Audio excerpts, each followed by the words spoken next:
Sabi ni Sir Lawrence Bato, paano daw magsimula, paano mag-start mag-breed ng mga aso? Gusto nyo rin ba mag-breed ng mga aso? Gusto nyo malaman ko paano ito gawin ng tama? Pues makinig kayo sa video na to, maikli lang pero malaman. Okay, itong pagbe-breed ng mga aso, matagal na po ginagawa ng mga tao to simula nung na-imbento lalo ang mga purebred dogs. Breeding has been going on for many generations, especially doon sa mga nagpo-produce ng mga aso for specific purposes. Halimbawa, doon sa mga lugar sa China or sa Russia or sa mga malalamig na lugar na nagbe-breed sila ng mga dogs para gawin nilang panghila ng mga sled, panghila ng mga kargamento, o kaya sa Germany, may mga dogs din sila doon, o sa Europe nangihila ng mga carts, ayan, papunta sa market, imbes ng mga baka, imbes ng mga donkeys, aso ginagamit nila. Meron din mga civilizations na nagbe-breed ng mga aso para kainin nila, so they breed dogs also for food. And meron din mga civilizations na nagbe-breed ng mga dogs for different purposes like pet lang talaga, mga toy dogs, mga fancy dogs, binibreed nila ng pinaka mahabang mga mabalahibo, pinaka maganda yung mga coats, pinaka mahaba ang tenga, etc. Depende sa kanilang mga gusto. May mga nagbe-breed din for guard work, para gwardyahan yung kanilang mga livestock or gwardyahan yung kanilang mga bahay at pamilya, sarili nila. Meron din mga nagbe-breed for herding or pag-hunt ng mga game or mga prey animals. So iba-ibang purposes kung bakit nagbe-breed ng mga dogs ang mga tao. So meron din mga nagtatanong bakit kaya gustong-gusto ng mga tao yung mga purebred dogs. Well, definitely meron din ng mga mahuhusay din naman ng mga dogs na hindi naman purebred, pero pagka purebred dogs kasi yung mga bibilin mo na yung purebred na yon was bred for a specific purpose, mas makakasigurado ka na yung ibibilin mong puppies from that purebred breed ay makakaserve ng purpose na kailangan mo. Kung herding dog man, bibili ka ng Belgian Malinois, German Shepherd, Dutch Shepherd, Rottweiler, or iba pang mga herding dogs, mas makakasigurado ka na yung puppy na yun ay lalaki at magagawa yung work na gusto mong pagawa sa kanila. Ganon din yung mga ibang mga dog breeds, Gusto mo talaga na sobrang mga cute na mga dogs. Syempre bibili ka from breeders of dogs na talagang doon sila nakafocus sa ganong klaseng dogs na gusto mo. Okay, so breeding is not bad, pero kung gagawin to excessively, kung gagawin to irresponsibly, kung gagawin ito ng inhumanely, then definitely breeding should not be done sa mga ganong klaseng mga situation.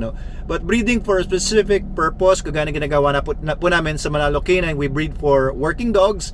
Kasi ang business talaga namin ay nagbe-breed kami ng mga dogs for detection, for protection work, for yung mga pag-protect ng kanilang mga amo, etc.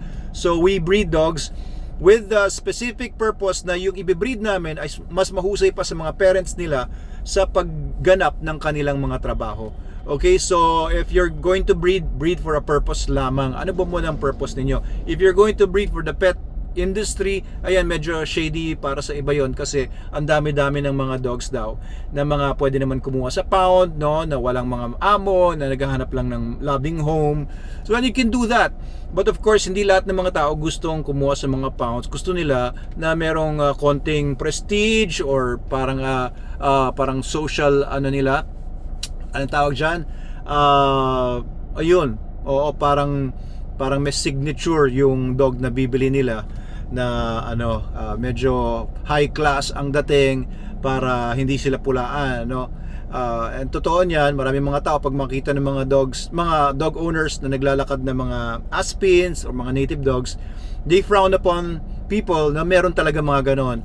And I know some people from dog clubs na medyo mataas ang tingin nila sa purebred dogs kumpara sa ibang mga dogs. Sobrang taas ng tingin nila sa sarili din nila bilang mga purebred dog breeders ay medyo discriminatory na sila laban sa mga hindi purebred dogs. Bahala sila sa buhay nila, di ba? To each his own. But of course, if you're going to start breeding, all you need to do is buy a female dog na doon sa breed o sa gusto mong klase ng aso na gusto mo. When I started breeding dogs, I bought a Rottweiler puppy.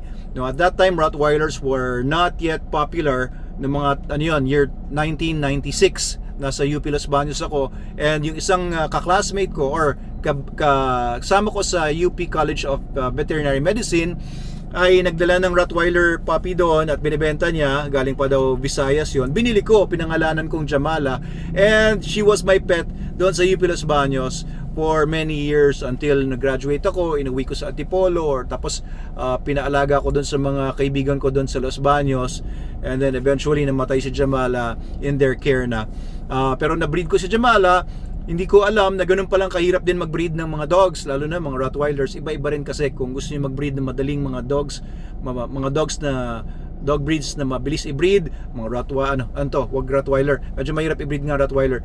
Mga Belgian Malinois, ang daling i-breed. Labrador, ang daling i-breed. Jack Russell, ang daling i-breed. May mga dogs din na mahirap i-breed dahil maaaring malalaki mga ulo nila kumpara doon sa kanilang mga pelvis, or mga dogs na talagang hindi ganong daling i-breed because of specific may mga problema sila. Anyway, I bred that dog. I was only able to breed it successfully for one time. Marami akong mga stud fina na sayang dahil hindi nakabuo yung Rottweiler ko na yon. Gumagastos talaga ako sa stud fee kasi gusto ko makapag-produce ng better offspring, no? Mailalaban ko sa mga dog shows noon. Pero hindi ako naging successful. I was breeding with grand champions, mga Hall of Famers, pero hindi nakabuo. Nakabuo lang one time nung breed ko siya, and 3 puppy lang ang nabuo ko dun sa breeding na yon. Estudyante pa lang ako dun. Pinapakain ko siguro kasi puro mga chicken heads, mga kung ano-ano, kaya siguro hindi ako makabuo ng maganda nun. And maybe just because na may mga dogs din kasi na may poor mothering ability. Hindi sila good mothering ability, wala silang GMA, good mothering ability. So may mga dogs talaga na mahirap i-breed.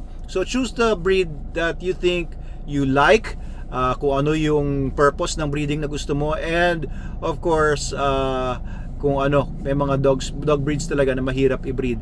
So pili kayo based on that.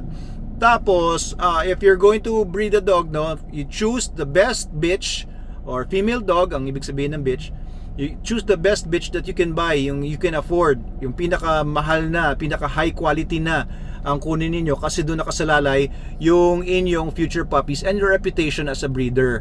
Kasi marami mga nagbe-breed ngayon, di ba, bibili ng mga female dogs, tapos wala, pareho lang ng iba, so hindi makataas ng presyo, pabagsakan sila ng presyo. But if you're going to compete doon sa breeding ng mga aso sa mas makakalaban ka doon ka sa high quality, kasi pag high quality, you're also attracting high quality customers and clients na willing magbayad ng malaki. These people have money, but they're looking for specific qualities in a dog breed. Hindi lahat ng mga, for example, nasa amin ang favorite breed ko ngayon ay mga Belgian Malinois.